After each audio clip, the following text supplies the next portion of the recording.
Tony Hale's here. Wow, Rana, you got right to it. He's joining us. Well, because I don't want to waste a minute not talking to him. I mean, this That's guy's the like truth. such. I know it's true. He's joining us from Rome. Which you can tell from his background. He absolutely looks like he's in his parents' house. I happen to know his parents live in Florida, but he looks like he's in his parents' house in Pittsburgh. Or he's building a bomb in a basement somewhere. Could be That's true. Guys, both can be true. There is a little Unabomber something There is a little bit on. because the beard's grown out and it does. Yeah, I like it. Thank you. Is it your beard, the color of that beard? Yes, it is. It is. grows Do you like that it? perfectly. I do like it very much. I know it has this kind of Cruella stripe right here, right down the center. Oh, that's fun.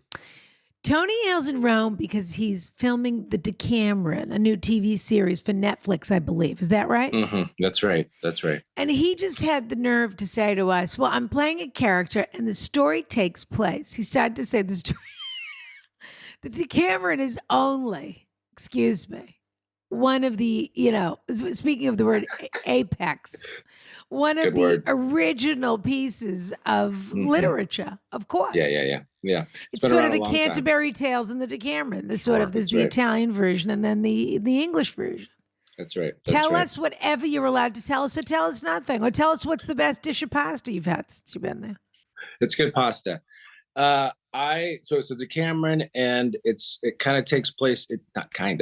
It takes place during the Middle Ages, during the Black Plague. Sure. Yeah. And it's this really crazy story of just kind of the hierarchy of the wealth and how this guy brings these wealthy to kind of live out the plague. And then it's just, chaos ensues, and it's really it's really fun. And Kathleen Jordan, who we love, is the writer of Kathleen Jordan. Yeah. Who did Teenage Bounty Hunters on Netflix. Yes, that's right. And Genji, of course, who we adore. She's great. Is the EP. Tony. Rana, I've been a fan for such a long time, Rana. I'm very excited. Brian, I'm a new fan of yours. I'm really excited to be here. But Tony, have I ever looked better? Brian has a question, but I have to ask. Don't worry. I won't get a word in, Tony. Don't worry. But Tony, I do have a question. I want to know if you trust the fountains there. Do you take your water bottle and put it in the fountain? Because they say it's like the safest thing to do. Yeah. I have never done it. I'm suspicious. That is a fabulous question. So I want to know, Tony, do you actually put the bottle under the fountain and drink it?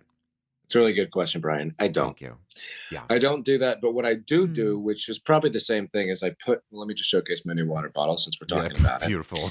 This is my new water bottle, and I do put it on my sink. No, I'm sorry. I put it in a glass bottle on the sink water. I put it in the refrigerator so it's really cold, and I put that water in here, which I think just fools me that it's better water. Course. Right, because it's probably all the same, but I understand. It's all the same. I understand that feeling. But you're you're drinking the tap water. I'm drinking the tap water. Rana, do you ever put your mouth right in that fountain and get some water in it and see? It's funny you should ask. I was hiking up a hill to a beautiful little mountaintop church just the other day.